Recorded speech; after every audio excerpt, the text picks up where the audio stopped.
Yo, yo, yo, yo, this your boy Larry, and I'm chilling and vibing with Samara Beth. How you doing? Larry, I'm chilling and vibing. That's how I'm doing. Oh, I appreciate you for coming on the platform. So, yeah, doing great. I'm here in sunny Scottsdale, Arizona. It decided to continue to be over 100 degrees, even as we're getting into the fall season. We don't know what the fall is here in Arizona. We just go right into, 125-degree crazy weather. So that's where I'm at. So you're in Charleston, my old stomping ground. Well, South Carolina. Yeah, yeah, yeah. I'm not Charleston, I'm in Blythewood, close to Columbia, like next door. Okay. My dad used to go there for some cases. He was a lawyer, so he was registered there. So, yeah, Columbia. Well, that's good. So, I'm really enjoying getting to see what you're doing with sports and bringing people on board with your new podcast. And I'm happy and excited to support and get some people, to introduce between both of our communities. Yeah, it's crazy how I started my podcast.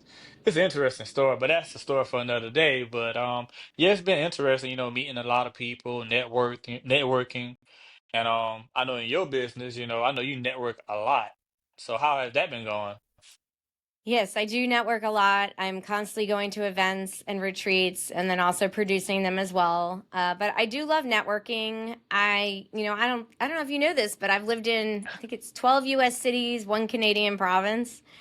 I've moved around a lot. I have unpacked and packed more boxes than I can count, living in like 30 different homes. So whenever you're doing that, you're recreating your village, right? And you might get tired from it, but it's exciting to have a new place and a new company or moving your company. So I have to do that for myself. I've had to do it for my kids, and I even had to do it for my husband when we were married. So yeah, it's like a full-time job, but when you're an event producer and you've been doing this for so long, events and your friends kind of all come together. Like my creative partners and vendors are also my best friends. So, and when you're an event planner and you get to go to event conferences and open houses, well, the bar is always open. So it's fun. So how was your first event that you had planned? What was that Ever? experience like? Yeah. Wow. Actually, my first like event that I planned was actually the ski trip for my high school. It was the junior senior ski trip, and I coordinated that for a couple years, and it was incredible. It was incredible. But I was, in charge of getting everyone together and those details. And then for proms and stuff, I was doing events. And then my mom was a conference planner. So I helped her save. I helped her sell cassette tapes and books. And of course, I was like cute little face. So everybody wanted to buy all the books and the tapes of all the speakers. So that's when I kind of got into it. And then when I was at University of Maryland, that's where I went to college. I was a public relations major in the College of Journalism, and I was producing events for the organizations, for my sorority, for the whole Pan Hellenic Association, which is all the fraternities and sororities at the university, which is huge back then. I don't know how it is now.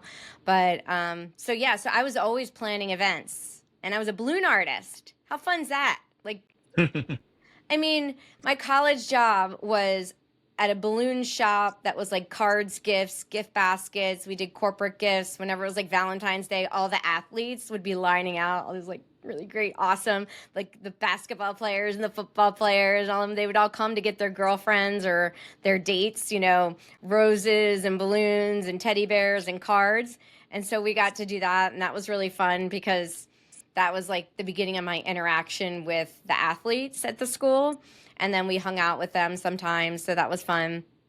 And I just was always planning events, and my mom's always entertained. So it's just part of my upbringing, really. How was it meeting Forbes Riley? I mean, if y'all don't know who Forbes Riley is, if y'all saw the Forbes magazine, that's who that is. Not quite the same, Forbes. So, Forbes Riley is a pitch queen. She actually started out in infomercials. She was selling things in infomercials. And she is an incredible being. She's just a friend of mine, and we speak on stages together. We'll be presenting. I don't know when you're dropping this podcast, but we speak on stages. In fact, this weekend we'll be in Jupiter, Florida at a mansion retreat, and she's kind of the pitch queen. So that's her thing. And I get to see her every now and then. Well, like, that's the thing is when you're a speaker and you're attending a lot of events, all the paths start to cross. You start running into people that you know. Like, I had a girlfriends in business retreat event all Saturday here in Arizona, and I ran into two people I knew from two totally different events. So, it just makes the world smaller. That was kind of why I was very active at college, like 40,000 students at the time. It's overwhelming, but when you start getting involved and networking and being active and making different groups of friends and not staying in one clique, it really does help you along the way. I also researched and saw that you're a business coach. I am. I didn't have my hat. I gotta get my hat. My 10X hat. 10X. You know Grant Cardone? Mm-mm. So Grant Cardone is a self-made billionaire. He started out as a car salesman, but before that, I think he was 12 when his dad died suddenly and left his mom as a single mom with a good handful of kids. And so Grant worked his way up and became a billionaire. And he has a certified business coach program, and I'm a licensee and part of that program. I'm a certified business coach through Grant, which means that I'm able to teach all of his marketing and sales techniques and workbook. I have his workbooks, I have all of his marketing materials, I have the funnels, I have access to all of his PowerPoints, and we're able to teach all of his material and integrate our own. Because we all do different things. Like, I'm the only event planner in the group, but sales and marketing is part of owning a company and it's part of events, right? So Grant's amazing because I've learned a lot from him and his wife, Elena, and his executive team. Like, they train us every day, virtually, or we go and do it in person. So I'm really blessed to have amazing coaches in my corner. Oh yeah, and I want to know how can I get paid to vacation? Okay, so that's like my heart tug project. So Paid to Vacation is a retreat revenue masterclass that I created. So I've been producing events I've been in the industry since the 80s, but really, like, started out in New York City in 1998. That's when I was doing the corporate event planning and destination management. And then I also owned my own company for 12 years, which was social events. And I did a lot of nonprofit. And now I'm producing these retreats and events to help people get their businesses going. And I created a couple courses, but one of them is a retreat revenue masterclass. And I call it Paid to Vacation because when you're producing events, you get to choose where they are. So let's use you as an example, Larry. Okay, so give me like a destination you're just dying to go to. What's on the top of your bucket list? Turks and Caicos. Me too, me too. I'll see you there. Okay, so what we're gonna do is what's your favorite topic? Sports? Yeah. Yeah, okay. So Larry loves sports. He wants to go Turks. So he might decide to do a chillin' and vibing retreat in Turks. And he brings in some of his favorite athletes that maybe are athletes, but they also have transitioned into business or nonprofit. And I am friends with many of those people, by the way. I'm friends with a lot of NFL players who are retired. We're in their Super Bowl rings are like bigger than my wrist. And so a lot of those guys are in the nonprofit sector. They're producing events, they're doing charitable work, they're volunteering, they're helping end homelessness, and we do things with foster care, whatever it may be. So these guys are amazing. And then they also have camps. Like, my boxing clients have boxing camps. My football clients have football camps. My basketball clients have basketball camps. So, and they're doing this because they're trying to get kids off the streets and show them that there's more out there for them. They don't have to be part of the gangs. They don't have to watch their their friends, dying from drugs and alcohol overdose or shootings or hunger. They don't have to be alone. Like, if people feel like they're alone, they need someone to reach out to them, and there's always someone there to do it. They just have to be found, or they have to go to the right place and look for them. So I partner up with a lot of nonprofits that help with that, to help victims of domestic abuse and violence, victims of trafficking, victims of being in and out of foster care. And the system, as we know, is broken. So there's a lot of broken systems in our government. And so it takes people that have either been through it, like many of my clients have, or they empathize towards it, and they've met people that are going through it, and their heart tug is just like, we've got to fix this now, and we have to use our name, we have to use our recognition, our celebritydom, if that's a word, whatever it may be. They're using that to raise money, they're using that to build safe homes and all the facilities and the education, the financial literacy programs.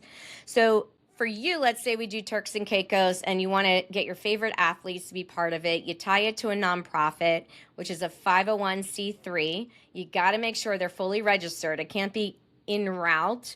The government can push those things back. You need to make sure you're fully certified 501c3 nonprofit. And then you're able to cycle donations and sponsorships through the 501c3, which gives them the tax deduction. And you, my friend, are getting paid to vacation, because you see, you're charging for people to attend and for sponsors, right?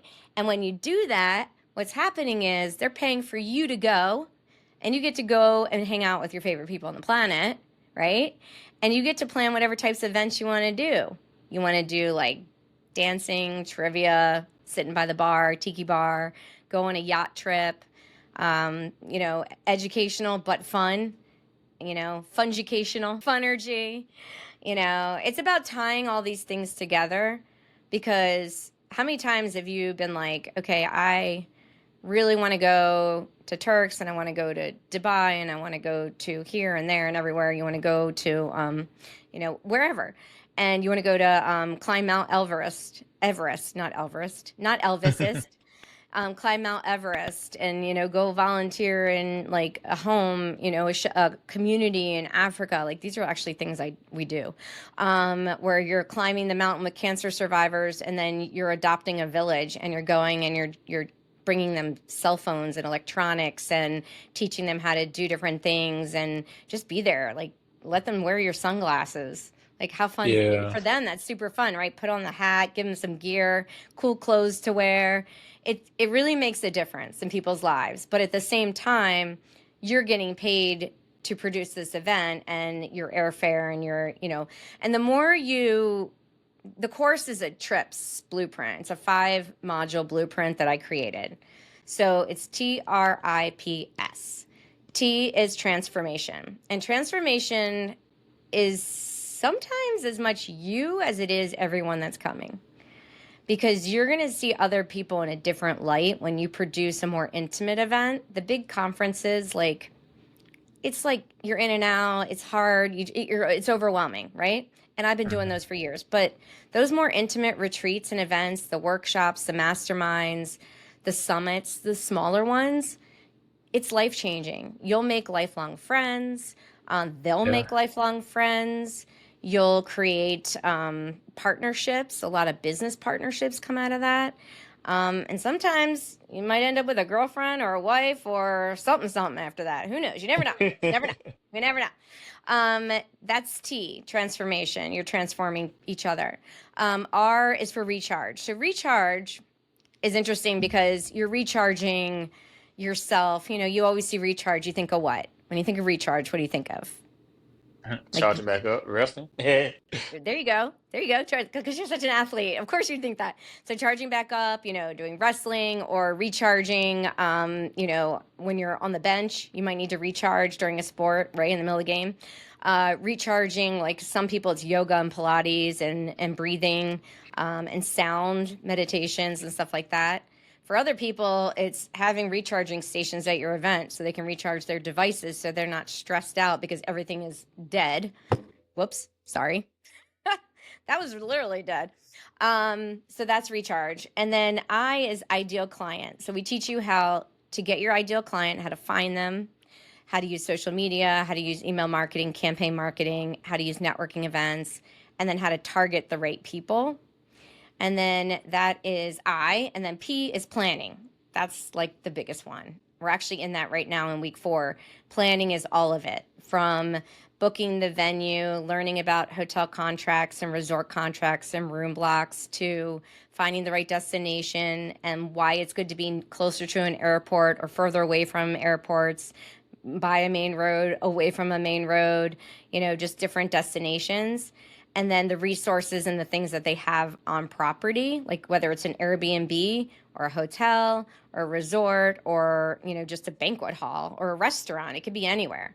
And then we talk about how to plan it. So the S is success. So the budget spreadsheets and all that and the profit margins, that's in the S part, the end. But the P is about, what your goals are, what your value propositions are, how you're going to stack all the elements. So let's say you do, what's your favorite sport? Basketball. Basketball. Okay.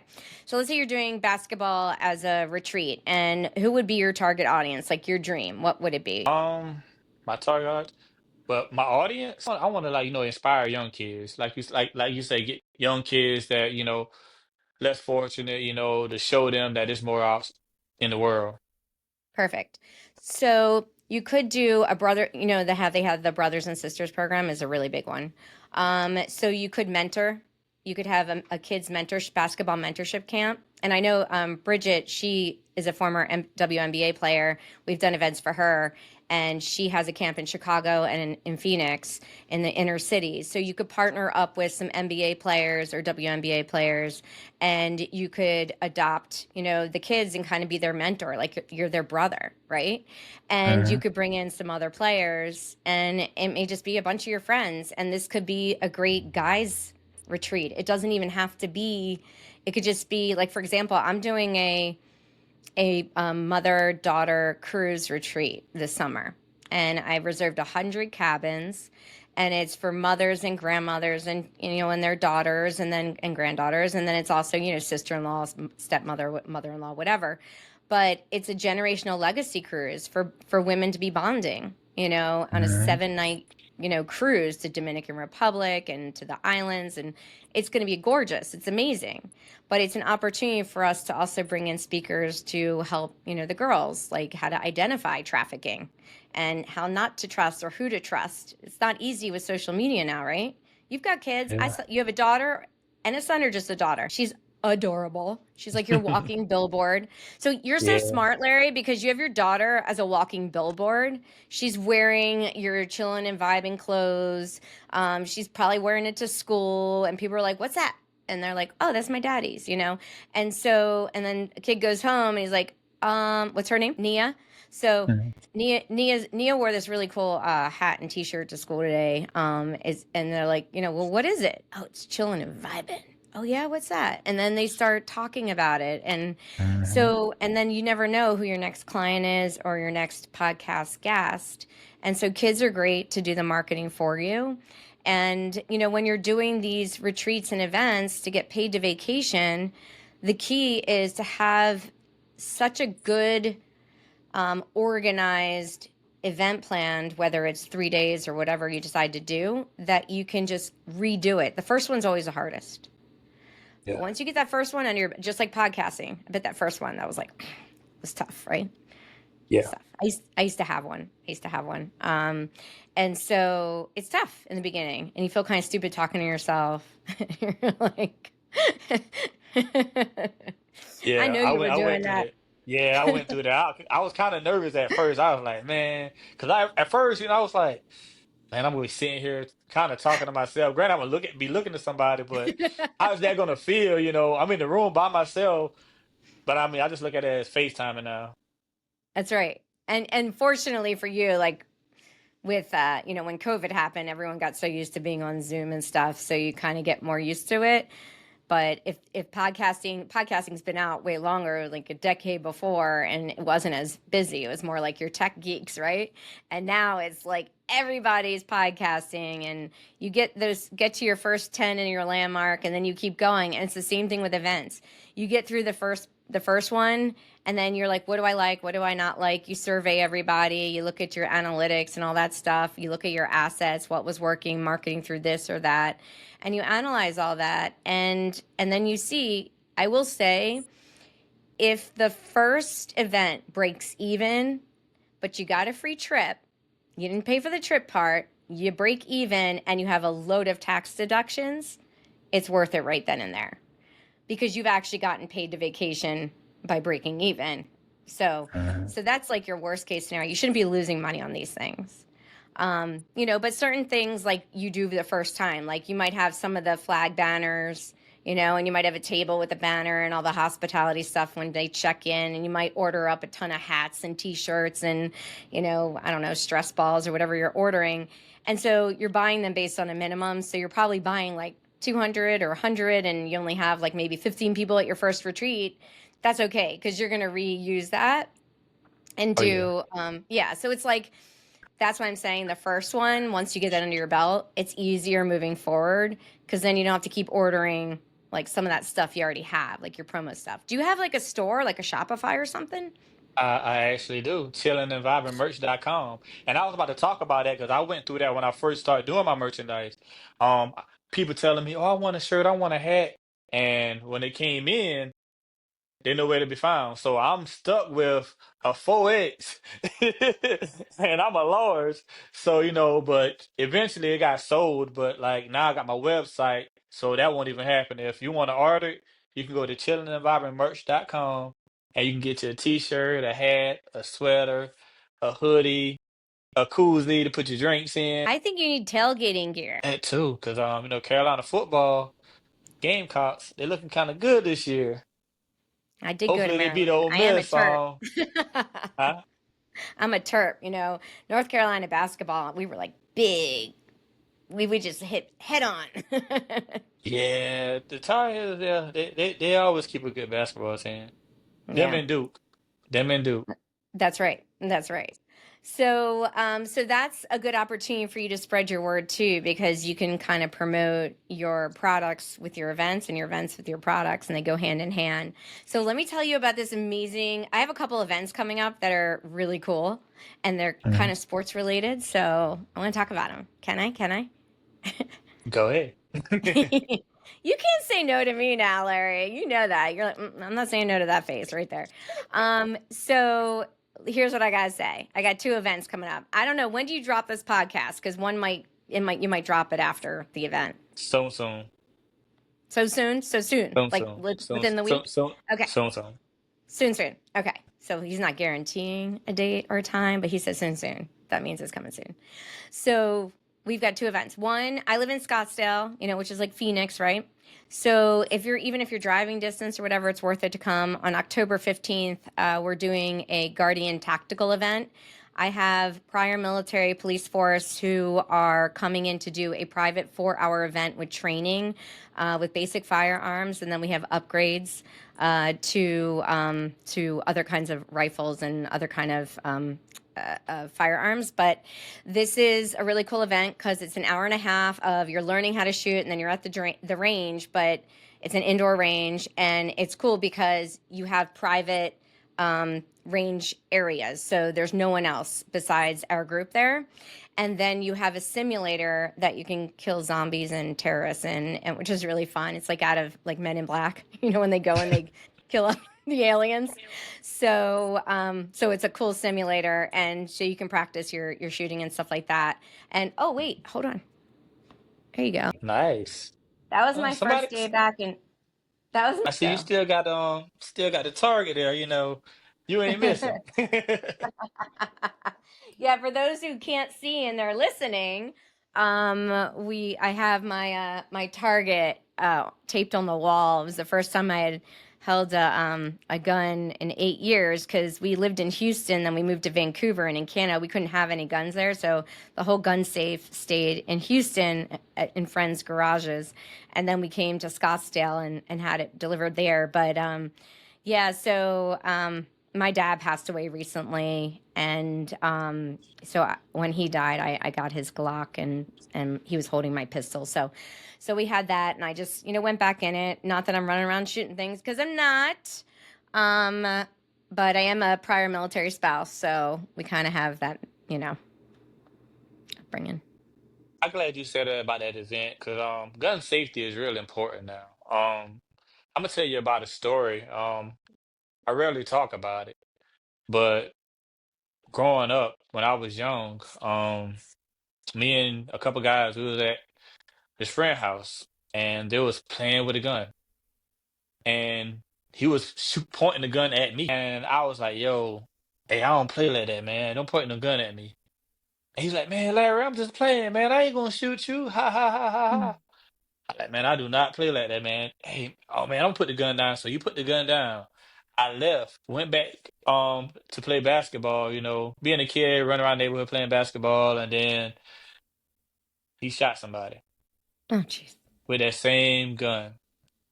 And till this day, I still say, man, that could have been me. Mhm. So gun safety is very important. And since that day, I still don't own a gun because of that.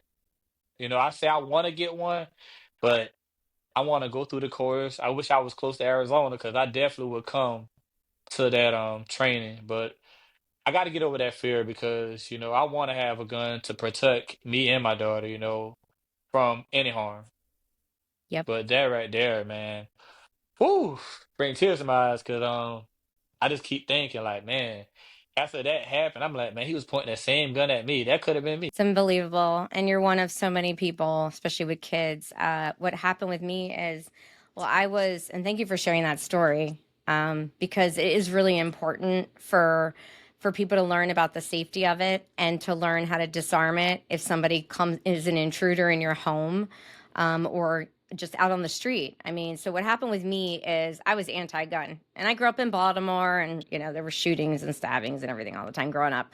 But I was scared of them, and I never wanted to be near them. And I married a nuclear submarine officer who was trained in them, but we didn't keep him in the house because I refused to let him have them in the home. And then he got out of the Navy and went to oil, gas, construction expat. And he was traveling all the time. He was like in Lagos, Nigeria, and he was always in like Rio and just like in all these places with bodyguards, because you couldn't go anywhere without a bodyguard. Like it was very dangerous at the time. They were kidnapping and murdering people that were American coming over. And so he would go for like the oil rigs and stuff like that. And then I would be home alone with the kids in Houston. And we had a pretty good neighborhood in Houston. Like we bought our house. It was a nice neighborhood, 6 minutes from my son's school. I was pregnant with Ava, and he was traveling a lot, and he was getting his MBA. And then one day I go out to his car and I found a bullet casing on the driveway next, because my garage could only fit one car. So my minivan was in there. And so his car was out on the driveway and it had a bullet casing, which is like the empty casing of a bullet that had been shot out of a gun. And of course, I didn't know what any of that meant at the time. And so I kept it. And then he came home and I was like, this was by your tire. And he was like, oh, that's a cop killer, which is the name of a bullet that goes through the vest. And so I was terrified, but we were like, okay. He's like, well, let's just keep our eyes out. So then there was this older couple that lived behind us that was celebrating their wedding anniversary with their family. And they went to Target after their dinner and they came back home. And these two guys saw them wearing their jewelry in Target and followed them back home, and they were in their like late 70s. And so the dog started barking, and the husband went to see what the dog was barking at, thinking it was another dog or something, right? And the guys kicked the door in, knocked him down, killed his wife, and then beat him up, thought he was dead. He ended up dying upon arrival in the ambulance, but it was a horrible story, and it was right behind us, just over a little bit. And so that was it. I was just terrified at that point. I was like, okay, that's it. Like we're either moving, which we couldn't afford to do, or you're going to teach me how to protect myself because I'm terrified. And you're always gone, and it's just me and the kids, and I'm like freaked out. So he bought me a membership to learn how to shoot. So I went and I did all the courses, did all that stuff, and realized that it's really empowering when you learn, because the fear that you mentioned. I actually did a post this morning or last night about it. I think it was last night, about precision and, focus. Like you have to be focused, like you said. All the things that you need to think about when you're aiming and shooting with a gun, it really changes who you are inside, because you have to be so focused and you have to have such precision when it comes down to it, which I hope it doesn't to anyone when you're shooting. But that's also part of leadership. That's part of marketing and branding. That's part of ideal clientele and all these other things kind of tied to it. And so when you're learning by professionals, and these aren't just like kids that work at a tactical store, these are the real deal. These are the Mac Daddy. These are former divers, for the military and Coast Guard and police. And there's a husband wife couple that works with me on this, and they're amazing. And they come in, they bring full tactical team, experienced people who come in and train our group. And then it's a 4-hour event because you're getting a lot in there, right? And you can network and meet other people and talk about how you felt when you were, holding the gun and shooting it the first time versus every time after. And the more you do it, the better you get at it. And that's part of leadership. That's part of precision in the workforce. It's part of your podcast. You have to target the right people to be in your podcast, and you have to get it out to the right people. It's the hashtags, it's the handle names, it's all of that. Those things all are reflected in business and for entrepreneurs. And as a 10X business coach, that's really important to me because I need to help my clients succeed and feel confident in what they do by asking them the right questions. Those targeted questions are what is going to help them do well. Otherwise, it's just a chit chat and they're not making money. They're not being successful. So those things are all elements that are tied into it. So this one event is like a limited space, small event on October 15th. I have a link that I can send you for it if you want to add it into show notes or whatever. The other event that's really important right now, Larry, is the boxing charity event. And that event is in Miami. We just moved the date. It's November 15th. It's the same night of Tyson fighting. And we're going to do a live viewing with commentary of my clients who are professional boxers.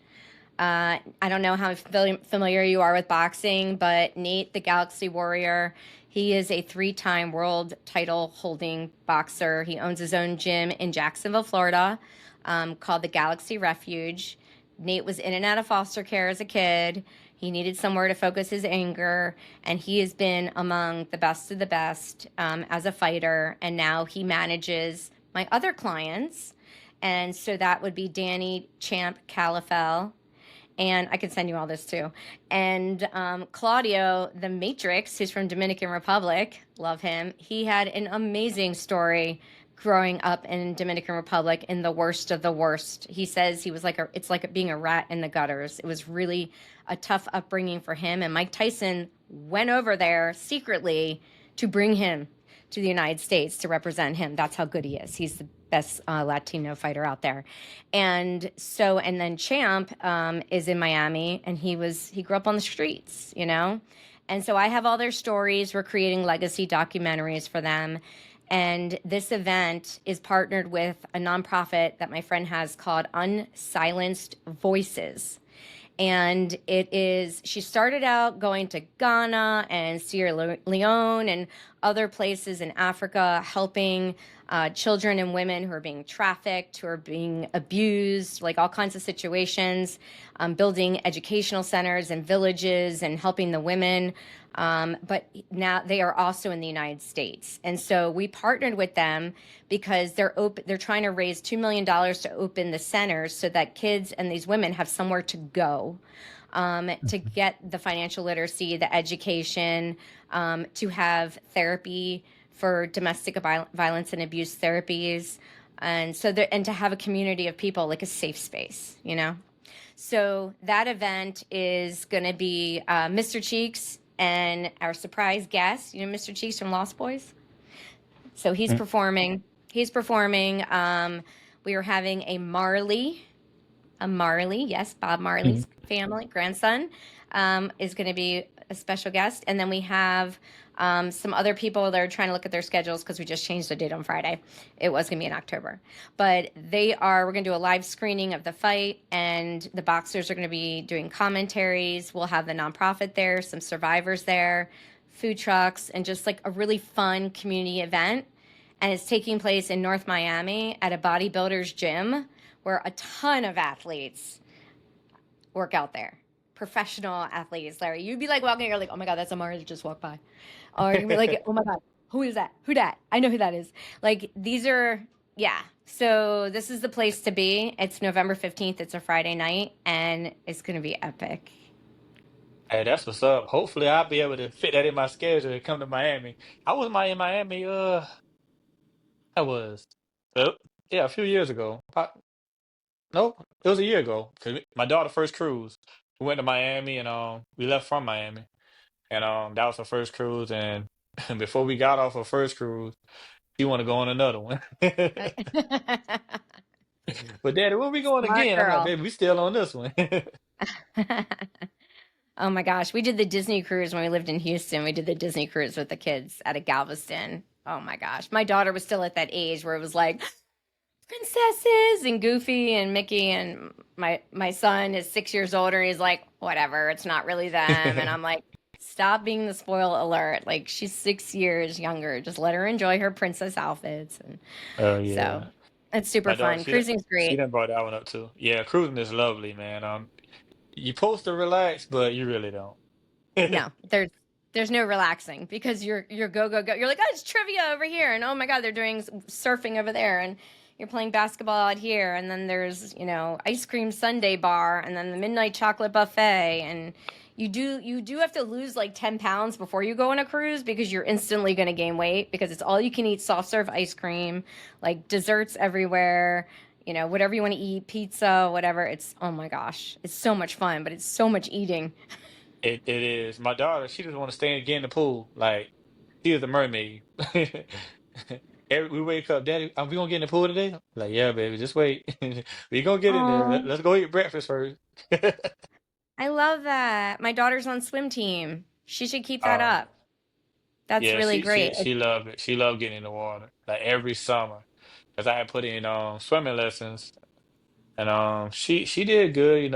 She's still learning, but she really doing good though. The coach was like, "Hey, keep her at it, cause she gonna be a good swimmer." Yeah. I mean, with kids, you try them out on so many different activities to see what they like and don't like. There's only one way to find out, right? And what they're good at. They might like it, but they may not be very good at it. But that's okay too at a certain age, right? Yeah, But Ava was so when she was, we lived in Vancouver. I told you I've lived all over, so it's hard to keep up. But we lived in Vancouver when we moved there when she was like, I don't know, 3, 4, something like that. Five, I don't even know. I've lost track. She's 14 now, but she kept swimming. But when she was a baby, they have this ISR program where you throw a 6-month-old baby into a pool, like the instructor's doing it, not you. I saw They that. throw them into the pool and get them to flip so that they float on their back and don't drown. Because, the worst part about getting updates on your phone, especially in a state like Arizona where everyone has a pool, there's a drowning like every day. There's a kid who's drowning. It's so so so sad. Like they get into the gates or the fence or whatever, and then they just or all you have to do is turn away, and a kid is drowning. It's just that fast, right? So I put her in that program because my parents had moved to Scottsdale from Baltimore 15 years ago. So she was little, and they'd come every summer for like 2 months, right, or a month. And so my parents had a sliding door to the pool, and there was no fence. They were renting the house, and there was just no fence. And it was a deep pool. It had diving board and everything. And Gavin was a great swimmer, but Ava was still little. Like even though she was in ISR, it doesn't mean that it's foolproof. And so I was paranoid all the time, but she really became so good at it. And I wonder if it's because we did the ISR. So what they do with the kids is for like graduation of this program is they clothe them in jeans, socks, sneakers, shirt, sweatshirt, whatever, and they throw them in the pool fully clothed. Yeah. Wow. I don't know if I'll be I able to was do there that. watching that. I was like, "Oh, hells no. You're not doing that." I was like this, my hands were covering my eyes the entire time, but I was like videoing and not watching. That was the scariest thing I've ever experienced for my child, and she did it, but you never know, like, are they going to do it? Are they going to do it? Yeah. So, but it's a good thing for people to do with young kids. It's called ISR, and you just find the closest one near you, and then they just keep swimming. So she was fully clothed, and they just throw her in, and then she turn over her back and just start swimming. You're praying a lot. during that. Yeah. It felt Yeah, I like an did. hour. It was probably a minute, Yeah. but it felt like an hour. But your daughter's older now, so she's too old for that. Oh But yeah. she can, yeah, I would keep her. I mean, I would suggest keeping her in the swim camps, summer camps, spring camp, fall camp, all the, those camps are so affordable. And you could just do like a local community center. Like every time we moved, there'd be a community center right there, and we just do it there or whatever. And they always had amazing instruction for the kids. And then they make friends, and Ava's like my mermaid too, and she's on swim team in high school now. So you never know what's going to come out of it. Oh yeah. So I got a question. If somebody would like to, look you up, how could they find you? So my website, thank you for asking, is samarabethandco.com. So I'll spell it out. It's Samara is S-A, M as in Mary, A-R-A. Beth is my middle name. B is in boy, E-T-H. End is written out, A-N-D.